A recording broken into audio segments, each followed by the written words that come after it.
Seed oils, seed oils, seed oils. I mean, it seems like we're talking about this topic nonstop in nutrition. And I have to admit that there's a lot of talk around seed oils, but some of the messaging is just not accurate. So in today's video, let's get to the truth about seed oils. Are they really that bad? Well, as always, it's complicated. Okay, so let's start off with what is a seed oil? When we look at plant-based foods, we can get oil from nuts, seeds, fruits, and grains. What we are specifically looking at when we say seed oil is the oil that comes from certain seeds like corn, canola, cottonseed, hemp, safflower, pumpkin, sunflower, and walnut. Now, the ones that most people think are the worst are corn, canola, cottonseed, and soybean oil. So we're going to focus on those. First, I want to tell you the good things about these oils because they actually are pretty good in many ways. These 4 seed oils are extremely efficient at producing oil. I'm talking like way more bang for your buck compared to other plants.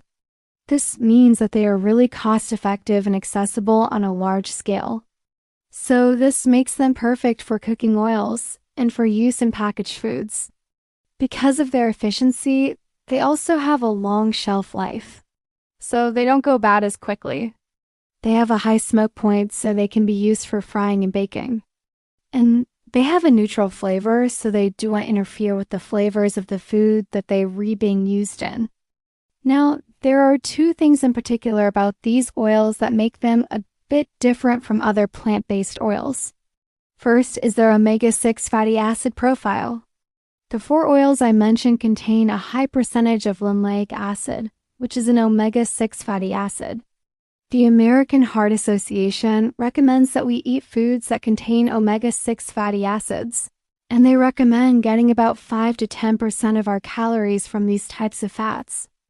In general, modern diets contain about 70 grams of total fat per day, which is about 6% of calories. So you would need to consume over 120 grams of these seed oils to meet the recommended intake of omega-6 fatty acids. So rest assured, eating these oils in a reasonable amount is not going to give you too much omega-6. Now, something else that is different about these 4 seed oils is that they are highly processed to get them from the seed to the oil that we eat. Many people fear the processing of these oils, but let me tell you, all oil is processed. It doesn't matter where it comes from. When we press something to get out the oil, we are processing it. We are changing its form. Extra virgin olive oil is minimally processed, but it is still processed.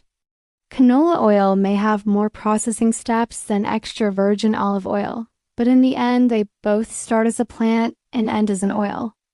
Canola oil does have more processing to get it to be in a liquid state at room temperature, but that doesn't make it inherently worse than olive oil or any other oil. All oils are processed. Some may be a little more, some may be a little less. But if we stop eating all processed foods, we're not going to be able to eat much of anything. So now let's talk about the bad stuff. When we process these seed oils, they become oxidized. This means that they're exposed to oxygen, heat, and light, which can change their chemical structure. And we know that eating oxidized foods is not great for our health. In general, oxidation can lead to inflammation, which can cause damage to cells and DNA. So we definitely want to avoid eating oxidized seed oils. But here's the thing, it's pretty easy to prevent oxidation. We just want to make sure we keep these oils away from oxygen, heat, and light. Store them in a cool, dark place and keep them in airtight containers.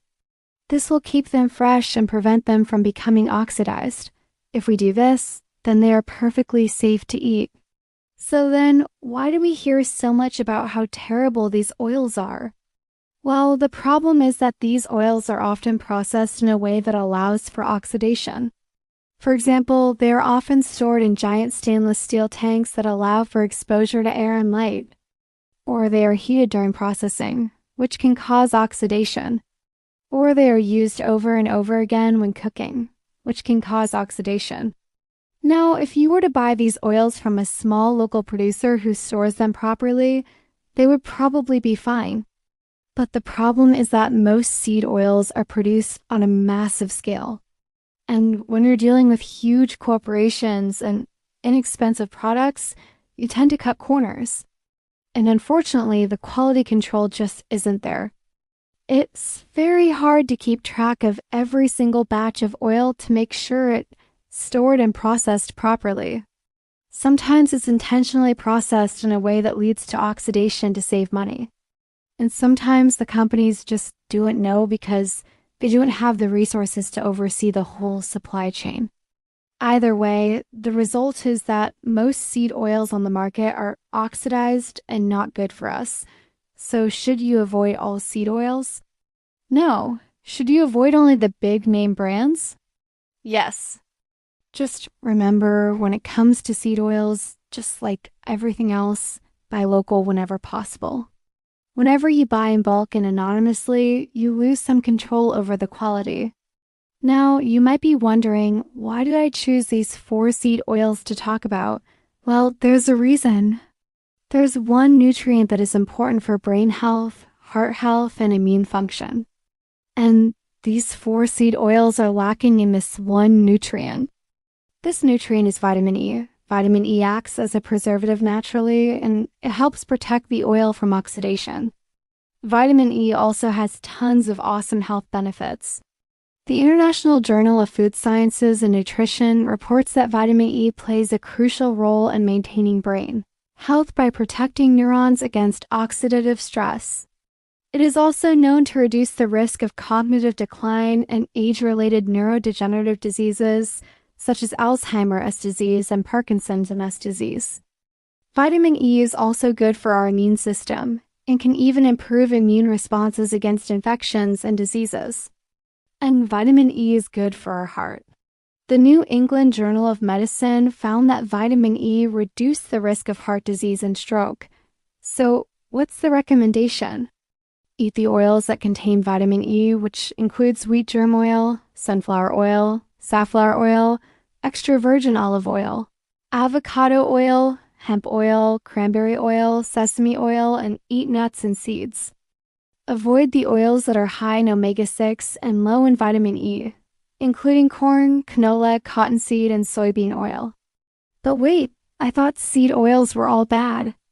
Aren't all seed oils high in omega-6? Not quite. Remember, there are many seed oils. Corn, canola, cottonseed, and soybean are just a few of them. There are a lot more, and not all of them are high in omega-6 fatty acids. Also, they don't all have to be liquid at room temperature. You can find solid oils like shea butter and coconut oil from seeds. And yes, coconut oil is technically a seed. So next time you hear someone talking about seed oils, ask them which ones. If they say all of them, you'll know that they are uninformed. If they start naming off a bunch of different seed oils, then they're probably right on the money. So I hope that cleared up some of the confusion about seed oils. As always, I want to remind you that I'm just a dietitian. I'm not your dietitian. Always do your own research. Always talk to your doctor before making changes to your diet. And, as always, I hope that you're having a wonderful day.